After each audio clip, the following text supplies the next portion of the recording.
Welcome to the MMA Fan Podcast. Ladies and gentlemen, I give you Stu and Blake.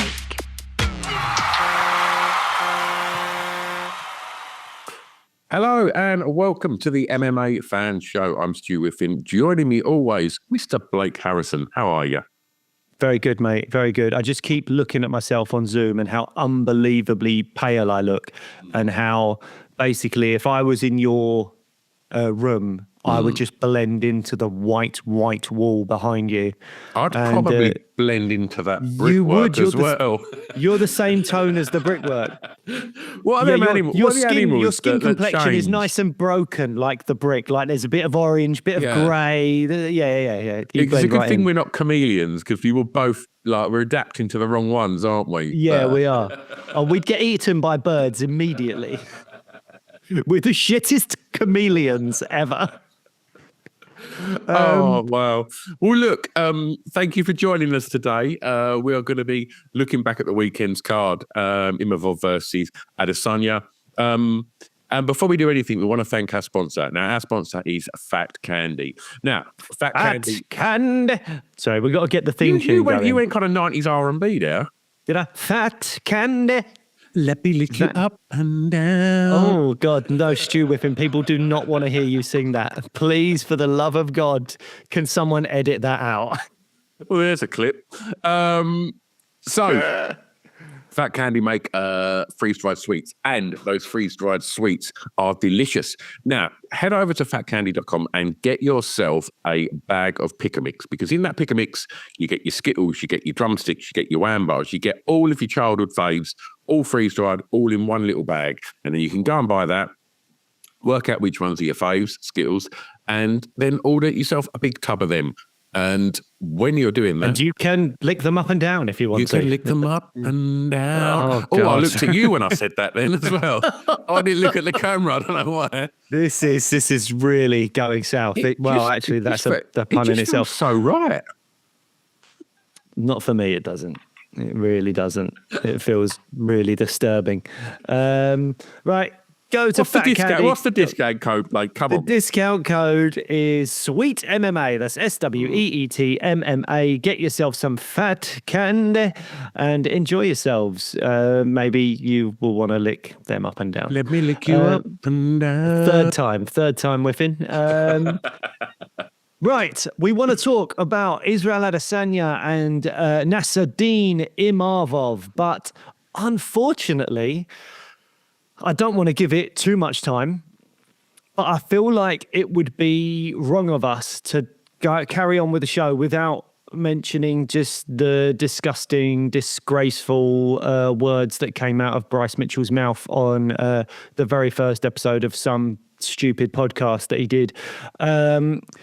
If you haven't seen it, don't. Because why give him the views? It was sent to us in one of our groups, MMA groups, and not in any kind of positive way, sent to us in a, this is so gross, look at what Bryce Mitchell has said way. We did look at it, and I wish I didn't. Anti-Semitic, homophobic, really just misinformed, uneducated, just horrible stuff, really. So Bryce Mitchell, for me, has gone from this guy that was, he's talking about flat earth and he drilled his nutsack once, and it's kind of, at one point, felt like just silly, someone you could laugh at, to now I just don't want anything to do with him. What were you going to say? Yeah, pretty much exactly what you just said there. Like, some of the stuff that he would say post-fight would be probably quite misinformed and a bit daft, and not the most offensive of stuff, just a little bit hapless. And to then see that sort of tirade of anti-Semitic and homophobic vitriol was, and do you know what? I'm not making any excuses for him, but as he's saying it, I'm looking at it and I'm like, I think you're just so stupid. Yeah. I think, I don't know where you're getting your information from, but I think you're just coming across really, really stupid. And yeah, well, that was the thing, wasn't it? He's done it based on his own research. yeah, That was the quote, based on my own research. Yeah. And you're like, oh my God, mate, what are you researching? Like, he's clearly going on YouTube and someone who's either just as stupid or has got some kind of, well, I don't know, is probably an anti-Semitic, homophobic person, is putting out information out there that's incorrect. But, you know, basically read a book. Books usually have editors and are in some way vetted slightly. So if you put out books full of misinformation that's meant to be a factual book, I'm assuming you're going to get pulled up on it in some way. Whereas if you stick stuff on the internet, no one's there to judge you. Even Meta are taking away all their fact checkers now and stuff like that. So yeah, it's really disappointing. It's quite upsetting. I did like the fact that Dana White came out, met it head on, and did, in his statement, talk about the stupidity and ignorance of Bryce Mitchell, and I liked that. I don't think it went far enough. I would like to have seen more repercussions. The UFC has talked themselves into this whole free speech thing, and it's like, well, you can't be, speech doesn't have zero, free speech seems to be like, oh, we can just say what you want, it is fine. But speech does have consequences. Speech can incite hatred and violence and, you know, all division and all this stuff. And it's like, so speech isn't, it's never kind of just free, because there's consequences to your speech, especially if you are speaking in the way that someone like Bryce Mitchell does. So I do think there should have been repercussions, at the very least, some kind of suspension, but it hasn't happened. I wasn't surprised that there wasn't a suspension. I mean, this is the week that we saw Conor McGregor tweet some disgraceful racist terminology and, you know, just mutterings, absolute gibberish about Dagestan and Khabib. But I think, you know, we've seen Colby Covington talk absolute drivel over the years. I mean, not to the level of what Bryce Mitchell has been saying. Sean Strickland said some horrific stuff. And if we're going to start looking at homophobic comments and things like that, you know, previously Michael Bisping said some daft things in press conferences and things like that. And it's like, where do they draw the line? Like, you know, where do you start to go and go, that's acceptable, that's not? And so, unfortunately, it's gone the other way, and Dana's just gone, well, it's freedom of speech. And I think that's not cool. I think, you know, if you're spouting a tirade of nonsense about, you know, Hitler being okay and he'd like to go fishing with him, I mean, fuck's sake, man. Like, that's somebody, because these are, unfortunately, influential figures in lots of people's worlds. And I do think that ultimately they are representatives of the UFC. And I think in any other business, if you worked in a bank or if you worked in the BBC or whatever, if you said something like that, you are gone, like in a heartbeat. And yes, obviously, you know, there should be a level of freedom of speech, you know, for the human race, of course, as long as you're not saying stuff like that, because it like you say, it incites hatred, division, and all of that stuff. So yeah, I wish the UFC would kind of start to come down a lot harder on these people. And yeah, I think Bryce Mitchell should be removed from the organisation, as, you know, he's not going to bring anything positive with that kind of behaviour. No. Well, I felt like it would be wrong to just completely sidestep the whole issue, but I also don't want to give it a huge amount of time because it's gross and I don't want to talk about it. And they're here to hear us talking about fights, aren't they? Exactly. We've made our position clear. If you disagree with us and in any way agree with Bryce Mitchell, please just don't listen and go off somewhere else, please. Go and listen to Bryce Mitchell's podcast. Go and listen to Bryce Mitchell's podcast, because I don't want you over here. So yeah, let's move on. Let's talk about what we really want to talk about. We've done that bit of, you know, groundskeeping or whatever you want to call it. Let's move on to Saudi, because wow, what a main event in terms of the result. It was, I think I was favouring Imavov in this fight. but it still felt shocking to see Israel Adesanya dealt with in the way that he was. Before we get into the fight, can I tell you how I watched it? Yes, please. Right. So, I mean, this is the sweet stuff, isn't it? This was like, card starts at 3 p.m.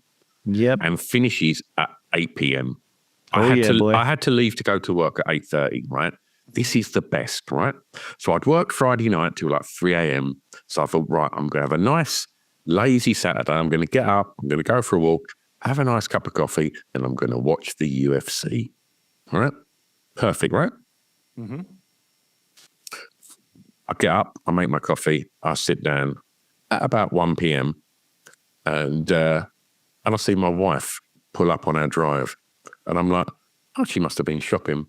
And when she opened the boot, there wasn't 5 Tesco's carrier bags. There was 3 boxes of flat pack furniture from Ikea. Oh, no. And I thought, oh, here we go. Here we go. That was my afternoon. And then at 3 p.m., I'd got it all done. And I thought, now I can watch the fight. At which point, I then look out on the drive and my mother-in-law and father-in-law turn up. And I can't think what fight it was early on the card, but there was some vicious ground and pounding. And my wife was like, my parents do not need to be watching this.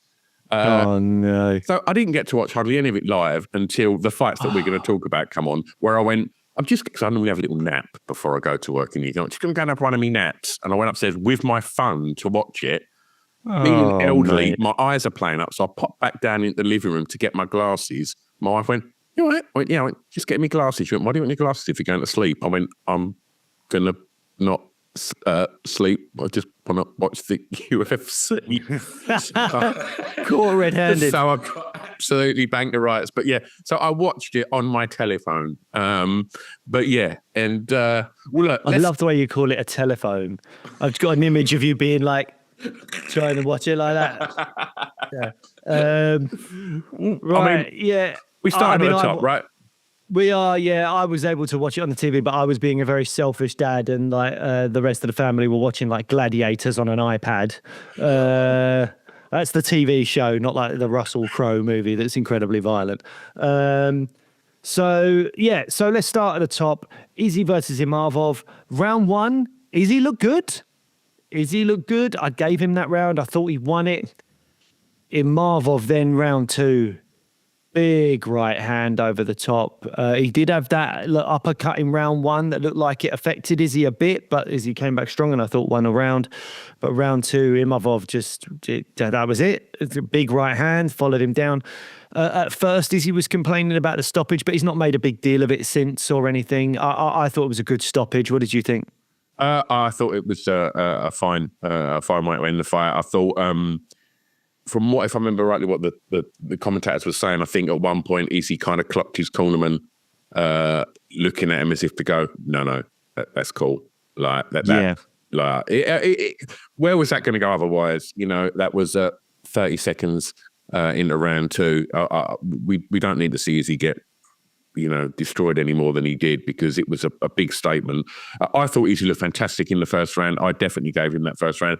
I was hoping that we was going to get vintage Izzy, which I think we got a taste of in that first round, and I was hoping he was going to really make a statement and kind of go on another little kind of title run. But where does this leave him now?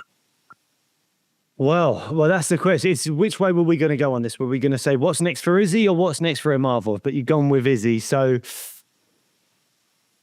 I don't know. I suppose he needs some time off, first and foremost. That is something. He does need some time off.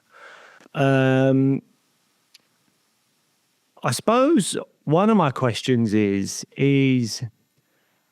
if he continues to fight and it doesn't go his way a lot of the time, at what point does it affect his legacy? Because right now, I think it's safe to say he's the second greatest middleweight of all time, behind Anderson Silva. I think he's probably in the top 20, maybe top 15 fighters of all time. Maybe I'm doing him a disservice. Maybe he's higher, but like he's up there as one of them. I would tend to lean on that. Yeah, like top 15, maybe. Could he be top 10? I don't know. Right now, I'm not sure if I would put him top 10 or not, but certainly in the top 15, maybe fighters of all time. And yeah, at what point does it affect his legacy? Or can it not? Because, I mean, we talk about Anderson Silva, who had a lot of losses towards the end of his career, didn't look great, struggled to pull the trigger a little bit, but he's still seen as not just the greatest middleweight of all time, but arguably to some people the greatest of all time. You know, he's up there in that when people do Mount Rushmores, it's usually John Jones, George St. Pierre, Anderson Silva, and then you can rotate in and out of Demetrius Johnson, Fedor Emelianenko, Jose Aldo, maybe. Like, you know, you've got people in there that can rotate into that fourth spot, but Anderson Silva seems pretty locked into that Mount Rushmore. So is there a point where Israel Adesanya loses so many fights that it does affect the legacy? Or do you think his legacy set in stone, nothing can bother him? Because just before you answer that question, I would maybe use BJ Penn as an example of someone that, like, everyone was like, BJ Penn's one of the greatest to ever do it. I don't think people think of him in that way as much anymore because he went on such a long losing streak and looked so bad towards the end of his career. So how do you feel about Izzy? Is it set in stone? Or if he sticks around for 2 or 3 more years and loses most of those fights, does it diminish the legacy? I think for maybe the more casual fans, perhaps. But I think people that, you know, have been long-time lovers of mixed martial arts will, you know, never forget what he's done and what he achieved and how good a lot of the time he looked doing that. So I do think he's locked in there as, you know, certainly one of the greatest middleweights of all time. I don't think that will ever be questioned. I'd be interested to know where his head's at financially. I'm presuming he's probably quite comfortable. Mm-hmm. I don't know what's left for him. I mean, a title run, I think he's long gone there. I don't think that's gonna happen. There's you know, just looking at that division there. Obviously, we've got a big fight that we'll be talking about on the next show coming very soon this weekend, and obviously we've got Khamzat Chimaev looking like he's knocking on the door as well up there. So I don't really know. Izzy's dropped down to 4th in the rankings. I don't know. You know, is there fun fights that he's interested in? You know, in middleweight or potentially even light heavyweight. I don't know. Well, you mentioned previously when we spoke about this, you mentioned Johnny Walker up at 205, which, as a spectacle, I love that. I think that's a really fun fight, and maybe Izzy at 205 could be reinvigorated, put on a bit of muscle. But the only problem with that is 20 pounds is an awful lot, isn't it? Okay. It's a lot to go up in weight at light heavyweight and be 20 pounds heavier and be hit by guys that are naturally of that weight. Maybe that would be too much. We'll get on to him in a moment, right? And I know they're friends, right? But what about Izzy versus MVP at middleweight? I don't see it. You don't see it? No, they're both managed by Tim Simpson. As you said, they're both friends. I think they like each other. I don't think they'd fight each other. I think also, like, as a spectacle, it could be fun. But I think that MVP's also said he wants to go back down to welterweight. He's not that bothered about staying at middleweight. So I think there's just too many hurdles. I think if they booked it, I'd go, oh, wow, that'd be fun. And I'd be really excited about it. But because of all those hurdles in place, the manager, the friendship, the fact that MVP wants to go back down to welterweight, I just can't see it happening. So the Johnny Walker fight, yes, that's a lot of fun, right? But you've got to wonder where is his ego once, you know, he's got over this loss. Like, where's his ego going to be at? Does he see himself as Israel Adesanya? I'm one of the greats. I'm not fighting a Johnny Walker. I'm not fighting a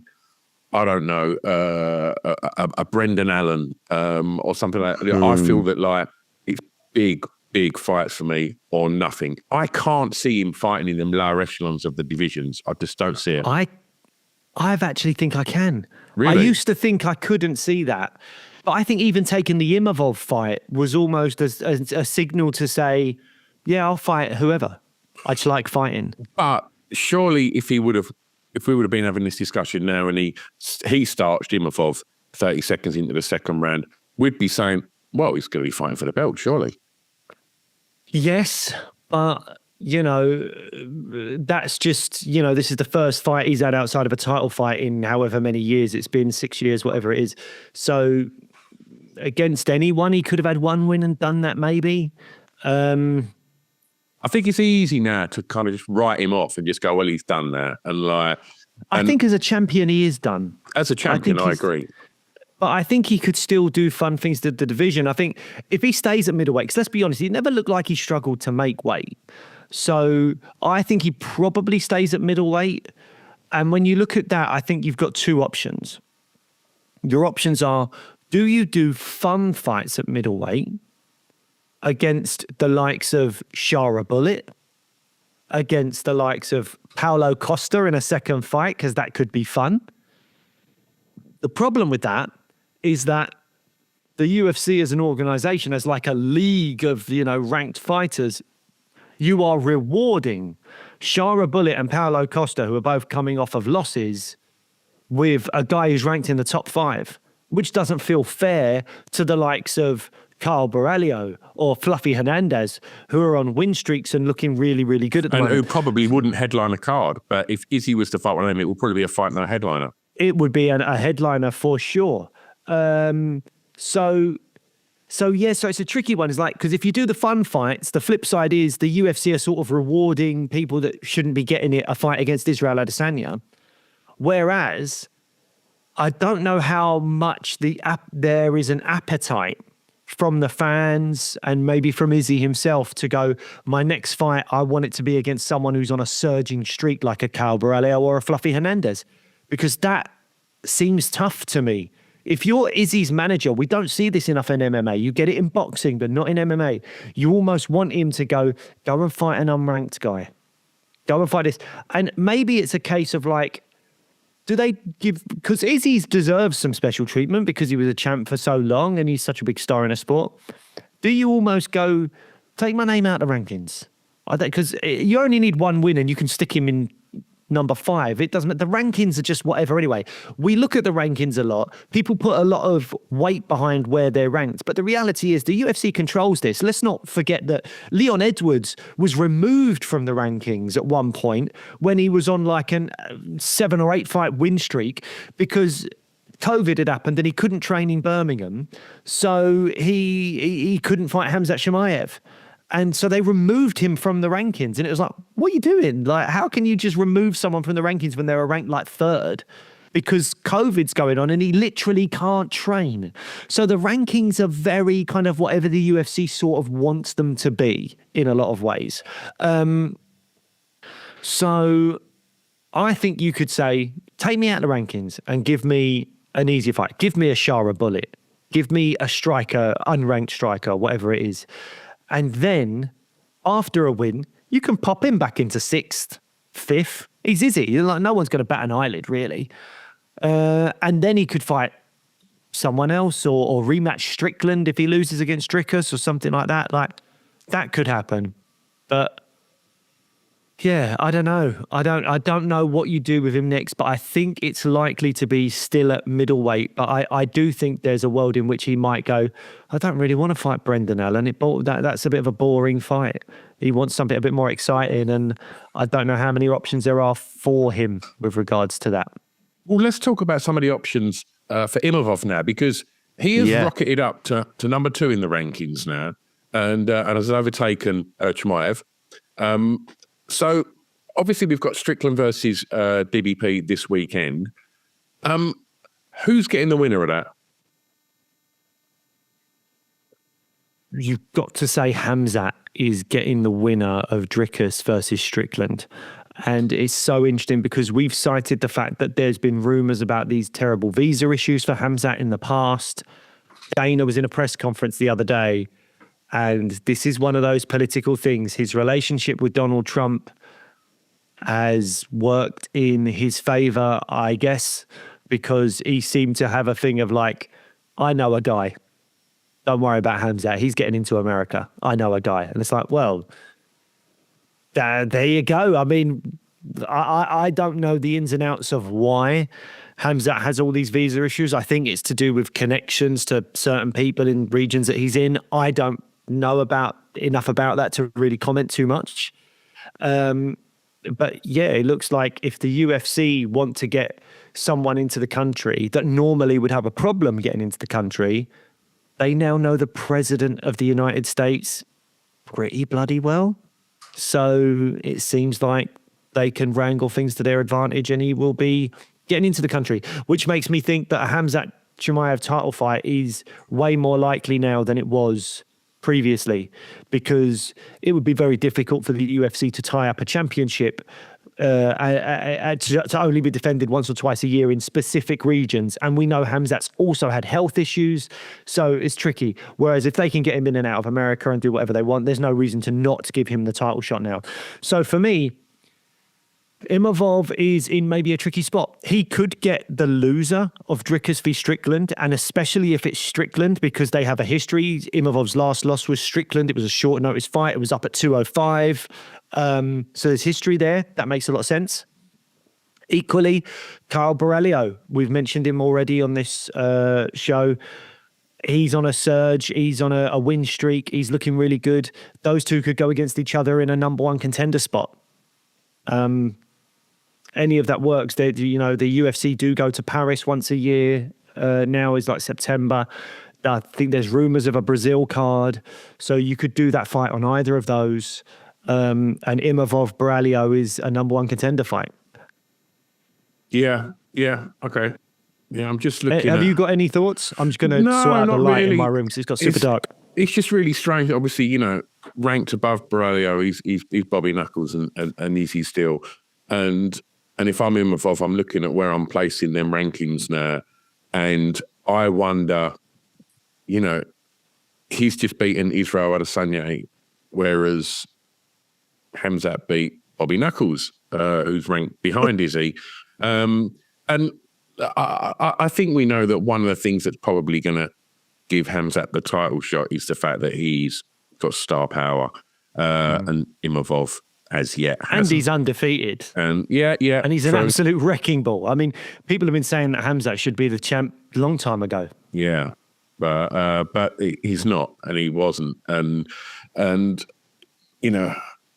don't know. I'd much rather see Khamzat fight for the belt, because I'd be interested to see what he's going to do in fights against the likes of as DDP or Strickland. I'm interested to see where that's going to go. At this time.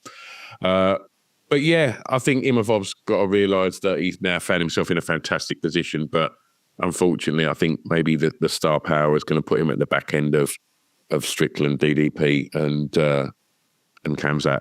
Yeah. Well, the other thing, just before we wrap this section up, is stay ready, man. Khamzat is someone that's known to miss weight. He's known to have health issues. There is every chance that they book, say, Khamzat versus Dricus to take place wherever, Vegas, in June. And you just stay ready, because there's every possibility that they go, oh, we're 2 weeks out, 1 week out from the match between Dricus and Khamzat. Khamzat's pulled out of an injury. In steps Nassourdine Imavov. Stay ready. That's your big thing that you can do. Is Borrelio the standing fighter this weekend? I believe he is. Is he? I didn't know. No, there is no backup fighters this weekend. That was a whole big talking point. Oh, There's really? no backup fighters for this pay-per-view. We're going to do an episode on UFC 312 immediately after this. So if you've just listened to this episode, get ready to listen to our UFC 312 preview episode that will be coming up very, very shortly. 2 episodes this week, people. 2 episodes. Yes, we discussed Dricus versus Strickland, and also Tatiana Suarez versus Zhang Weili for the strawweight title. And Tatiana Suarez, again, someone that has suffered with injuries a lot over the years. No backup fighters for either of those fights, which has been a really big talking point. Oh my God, look at how pale I look. What is happening? My face is reflective. Well, I can see your face in my face. It's like a mirror. It's so ridiculous. Okay, well, look, I'll tell you what, we've touched, you mentioned Shara Bullet a moment ago, and I mentioned MVP previously as well. So the fight, obviously, that was a big sort of talking point certainly for the UK MMA fraternity, was MVP versus Shara Bullet. What did you make of that fight? I really enjoyed it. I know MVP is not everyone's cup of tea. Some people find MVP a little bit boring. I love it. I love the uniqueness of his style. I love the fact that he's bouncing around for ages, mucking about a little bit, fainting, and then all of a sudden he explodes in, and anything could happen. I know that in a lot of his fights, he explodes in, he lands a little moment here or there, or he gets into a grappling exchange or whatever it is that comes from him exploding in from that distance. And most of the time, not enough maybe happens for some people, but the potential for something devastating happen is always there. So for me, that's where the excitement is. I really like it. And also I do like the fact that he's a showman. I do think that you got more of it in Bellator because they don't kind of restrict their fighters as much as the UFC in terms of their individuality. He's still got the whole Captain Phillips thing and the treasure ring thing and all of that. But I think if they just allowed him a bit more artistic, creative freedom, he would become such a superstar in the UFC. Despite the fact that he's like 37 years old and he's probably not got long left at the highest level, I'd push him now and make him a fun fighter that everyone wants to watch. But I don't know. Maybe the UFC have an axe to grind over people coming from Bellator or what? I don't know. But what do we do with MVP? Or what did you think of the fight? Were you happy with the fight? Did you find it exciting? Absolutely. Now, let's look. There was no finish, and obviously when you see the highlight reel of MVP, it's fantastic, elaborate arcade game style finishes, and then banana celebrations, and obviously we all want to see that. But he's fighting Shara Bullet. Now, Shara Bullet was an undefeated fighter that was being hyped as this this wrecking machine that was coming into the UFC. And looked incredible, looks like, such a character. And what you see with this big prospect that everyone's talking about is a 37-year-old MVP offer him a puzzle that he could not do. He could not work it out. And that's what you see. And that's why I think a lot of people might find MVP style a little uninteresting, because what you get in them first rounds is fighters trying to work him out. How do they make that distance up? And how do they deal with the speed of that striking? Now, I mentioned in the pre-show, was MVP fighting a middleweight going to slow him down, being that much heavier? I don't think he looked that different when he got in the octagon to what he normally does. He's a big lad. I thought the speed was there. I thought he didn't look troubled one little bit by Shara Bullet, and made it look relatively easy. His style did not work for Shara Bullet. He could not make that distance up. And when he did, he was getting tagged, and then MVP was gone. And the technical side of watching MVP fight is unparalleled, maybe only with somebody like Wonderboy. I thought it was fantastic. And I love MVP. Obviously, he was the first guest to come in our studio. So, It was amazing. We got him in the night before he announced he was signed to the UFC. What an absolutely lovely guy. And I thought there was so much respect between both fighters in that fight. It was lovely to see. And I don't know what's next for MVP. I know, as you said earlier on the show, he's looking to drop back down to a welterweight for some fun fights there. Whether one of them will be Stephen Wonderboy Thompson, I don't know. Shara Bullet, I think, is still going to be a big name, and he's still going to have some very exciting fights. I think that's his first defeat. Let's see how he comes back from that, and I'm sure we'll be seeing much more of him in the future. But what do you see as potentially being next for Michael Venom Page? I think the likelihood is he does go back down to welterweight. And with that, I suppose it's like, what do the UFC want to do with him? Do you have a guy like MVP and you just want to give him fun fights and make him someone that the crowd can enjoy and get behind? In which case, you maybe match him up with a Vicente Luque or a Jeff Neal or someone like that that's going to try and strike with him a little bit. Equally, maybe the UFC are going, hey, we've got some really good young up-and-coming welterweights. A win over a name like MVP would be really good for their stardom. So do you give him to a Carlos Prates or a Michael Morales and see if they can deal with the striking of MVP? Or is that too worrying? Because you're like, we got these great young prospects. I mean, Prates not that young, but we got these great prospects coming through. Do you really want to give them the puzzle that is MVP that hardly anyone can really solve? Well, clearly they do, because they've just done it. And so I don't necessarily think the UFC are going to be against that. And Prates and Morales are both ranked above MVP. So yeah. So it depends which way the UFC want to go. If they want to stick him in the way of these potential young, exciting guys, then do that. And if they can get past him, then that's a massive win for them. It looks really good on the resume. And if they can't, maybe you say, well, MVP's halting all these hype trains. Let's go with that storyline and see if we can progress MVP to a title or something. The other way you could go, which I don't know how I feel about it. It just came to me and I was like, I don't know if I think this is a good idea or a bad idea, but I'm going to throw it out there. How would you feel if they booked Michael Venom Page against Colby Covington? I'm not interested in that fight. I'm not interested in that fight. No, because firstly, Colby's just a dick. And I'm not really interested in watching him fight, full stop. The only fight I want to see Colby in is against Ian Gary, and I think Ian Gary's like he's not looking behind him anymore. I think just don't think ahead. Colby takes that fight though. He won't. Of course he won't. But that's what I'm saying. But like so realistic then. Who like you've got someone in Colby that yes, most of the world think he's a bit of a dickhead, but he is a name that gets attention. Who do you partner him up with in the welterweight division? Do you just give him to a Prates or a Morales and hope that they smash through him and they get a bit of rub off his stardom? Or if you're Colby Covington, who's been calling for Wonder Boy for years, because you feel like that's a fight you can win because you can grapple him.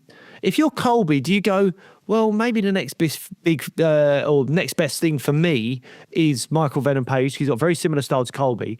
If I can get hold of him, he's in big trouble. And MVP might be like, Colby's a massive name, ranked quite highly above me. I think I've dealt with grapplers before. I can deal with him. He's on a downturn. We're two big names. The build up to it would get a lot of attention. Let's do that. Like, I don't know. Like, if you're in Colby's camp, I think you're like, sure, I'll take that fight. If you're in MVP's camp, you're like, hell yeah, I'll take that fight. If you're the UFC, you've got two guys with a big profile going against each other. That's good business. Like, stylistically as a fight, we might all be like, oh no, Colby's got hold of him. This is rubbish. So there is the potential for it to be a bore fest. But I don't know. So there's something about it that intrigues me. We've mentioned it multiple times on this show over the months that, excuse me, we spoke about the idea of MVP versus Wonder Boy, and MVP said, I feel that like our styles may kind of what's the word? Kind of counteract each other insofar as cancel each other out, because we're both point scoring karate guys. And I disagree. I think you will get a really high level striking match. No one will be thinking about it going to the ground. I'm more interested in that, watching that, than I am Colby Covington just literally with his arms round MVP just trying to get him to the ground. I'm not interested in that. I'm not interested in having to listen to Colby Covington talk. Like, I'm not interested in him. The guy is a fucking idiot, and I do not want to listen to it. And I love MVP, and I don't want MVP having to listen to that nonsense. Like, to me, you brought up two separate points. One of them, like, Colby and his chat, of course, I'm not interested in it. Like, it's a load of old rubbish, and I'm just not interested in Colby as a personality. But I'm seeing this through the eyes of like his camp, MVP's camp, and the UFC, and I think it does make some sense. In terms of fight stylistically, though, I think you might be wrong about the Wonder Boy fight. I think Wonderboy versus MVP, them both standing there in that kind of sideways stance, bouncing up and down, fainting all the time. I wouldn't be surprised if the crowd starts booing because no one's moving. Everyone's just faint, faint, faint, faint. And as MVP said, we know what we're doing. We know he's tried to set a trap here, but I've seen it. And he knows I've tried to set a trap here and he's seen it. We know what we're doing. High-level strikers will be watching that going, this is fascinating.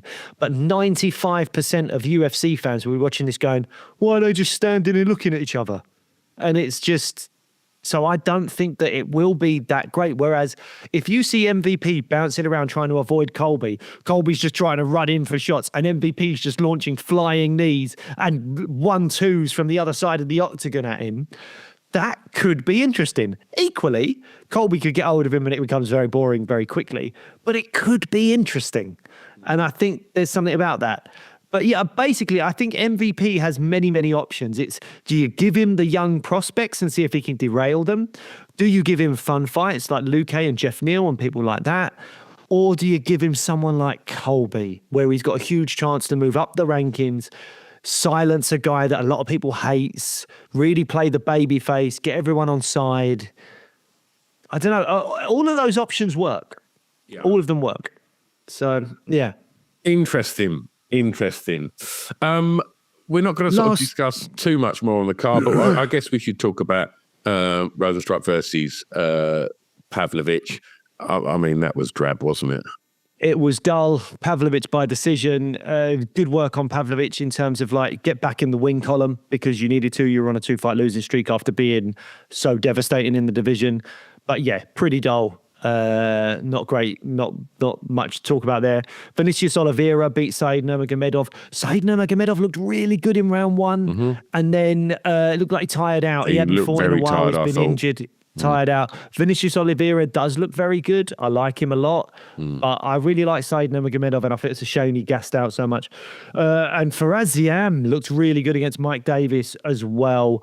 Both men got cut. Ziam on a 5-fight UFC win streak in that stacked lightweight division. But looking good, man. Maybe he gets a ranked fighter next. Who knows? It's very difficult in that lightweight division to move up. It's just a shark tank. It's... very, very tricky, and yeah, everyone's brilliant. It's really hard to find fights when you're unranked against ranked guys. Absolutely. But Freziam does look really, really good. Is that it for this episode? That is it. But listen up, people. We are just about to press stop on this, and then we're going to press record on the next show. We will be looking ahead to UFC 312, DDP versus Strickland, Zhang versus Suarez. We will be talking about everything that will be going down in this weekend coming. Other than that, head over to Fat Candy, use that discount code SWEETMMA and save yourself some money. And we will see you on the next show. Bye.